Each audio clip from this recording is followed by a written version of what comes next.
Imagina que a partir de hoje você começa a caminhar de verdade para uma vida em que o dinheiro não manda mais em você. É disso que a gente vai falar hoje, de um plano claro para você chegar o mais rápido possível na sua liberdade financeira. Quando a gente fala em liberdade financeira, muita gente imagina mansão, carro de luxo, viagens internacionais todo mês.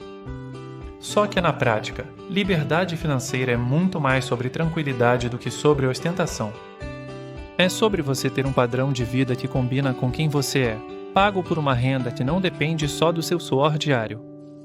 E isso é possível para muito mais gente do que você imagina, desde que exista um plano e disciplina. Você precisa descobrir o seu número da liberdade. Não existe liberdade financeira sem um alvo claro. Número da liberdade é o valor que você precisa ter investido para gerar uma renda que banca o seu custo de vida mês após mês. Não é um número mágico, é matemática aplicada à sua realidade. E o mais legal é que qualquer pessoa pode fazer esse cálculo. Liberdade financeira não significa a mesma coisa para todo mundo. Para algumas pessoas, liberdade é ter uma casa simples e um carro básico. Para outras, liberdade inclui escola particular para os filhos, plano de saúde mais completo, viagens mais frequentes. O erro é tentar copiar o sonho dos outros. O seu número da liberdade tem que caber no seu estilo de vida, nos seus valores e nas suas prioridades. Imagina que você quer viver de forma confortável, sem ostentação, mas também sem sufoco. Você coloca no papel quanto gastaria por mês com moradia, alimentação, transporte, contas básicas, saúde, lazer e imprevistos. Vamos supor que somando tudo isso você chegue num custo mensal em torno de R$ 4.500. Isso já daria algo perto de R$ 54.000 por ano, considerando 12 meses. Agora pense em outra pessoa com uma realidade diferente. Ela tem filhos, paga escola, tem um plano de saúde mais caro. Talvez o custo mensal dela fique perto de R$ 7.000. No ano isso dá algo em torno de R$ 84.000. É mais do que o primeiro exemplo.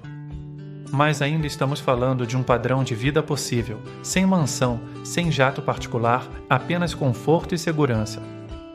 Existe uma regra simples que muita gente usa como referência, a chamada regra dos 25.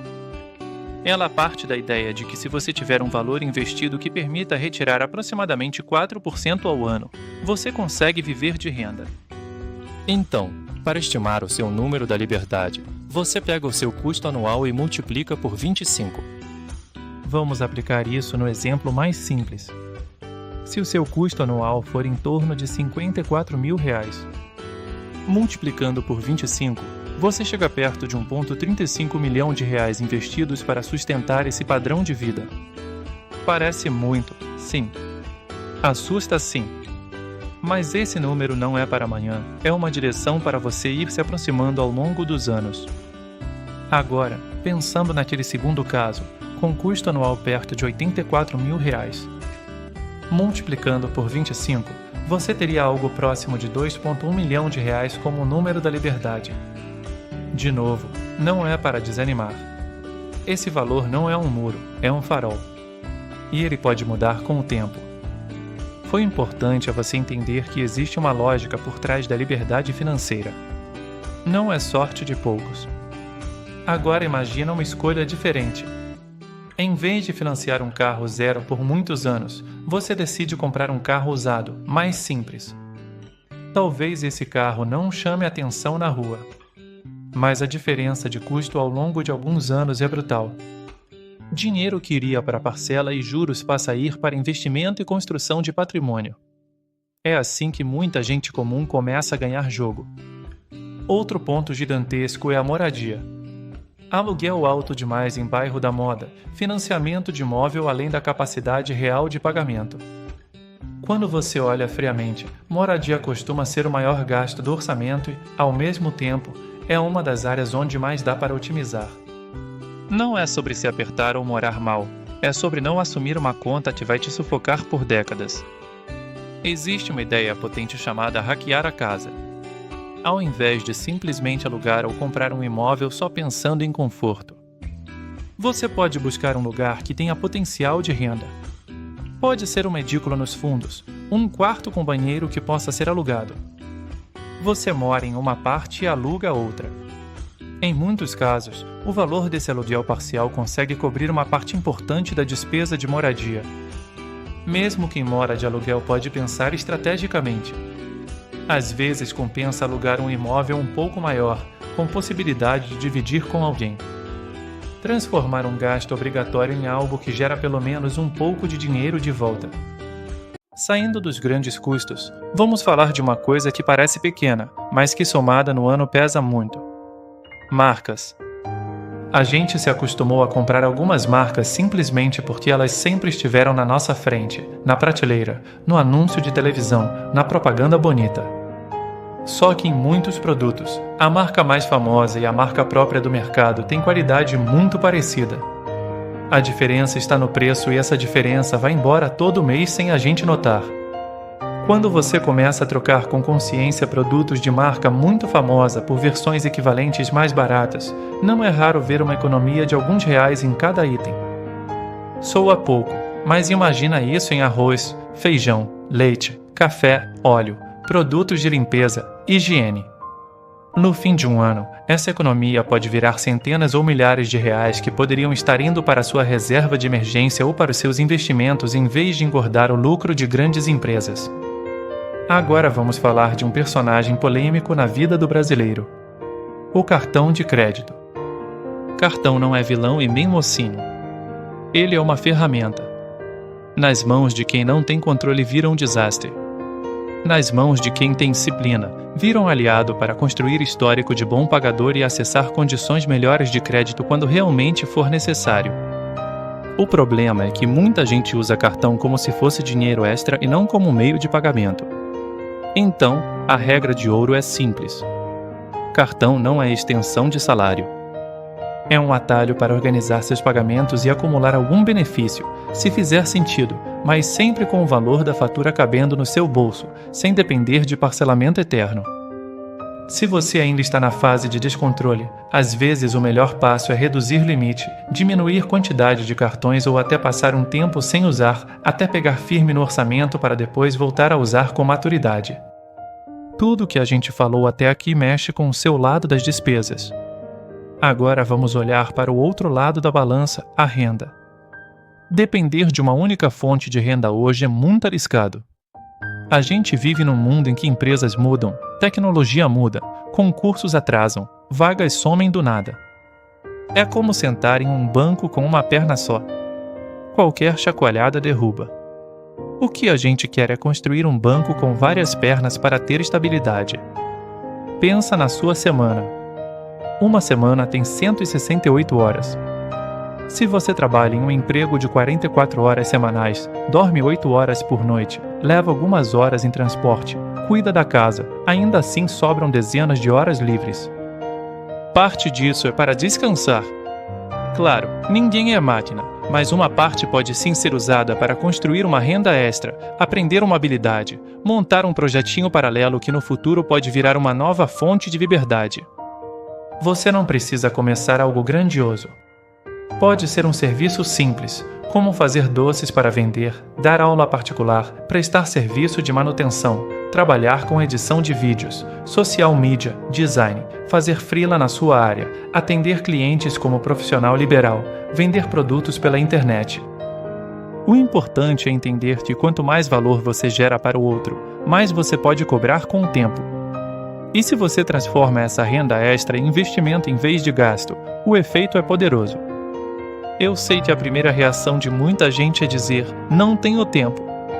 Mas muitas vezes o que falta não é tempo, é prioridade. Uma parte do tempo que hoje vai para maratonar série, rolar feed de rede social ou discutir em grupo de mensagem, poderia ser usada pelo menos algumas horas por semana para aprender algo novo. Testar uma ideia, atender um cliente a mais. Não é parar de viver, é usar uma fatia da semana como investimento em você e na sua liberdade futura. Se você está curtindo esse conteúdo até aqui, faz o seguinte, pausa um segundo e comenta aqui embaixo, vou criar minha segunda renda. Isso te compromete publicamente com você mesmo e ajuda o YouTube a entender que esse assunto é importante. E lembra também de conferir depois do vídeo os links dos livros que eu recomendo na descrição. São leituras que podem mudar seu jeito de ver o dinheiro, e quando você compra pelos links do canal, ajuda esse conteúdo gratuito a continuar chegando para mais gente. Agora vamos entrar na parte que muita gente gosta e ao mesmo tempo tem medo. Investimentos. Investir coisa de gênio da matemática, nem de quem já nasceu rico.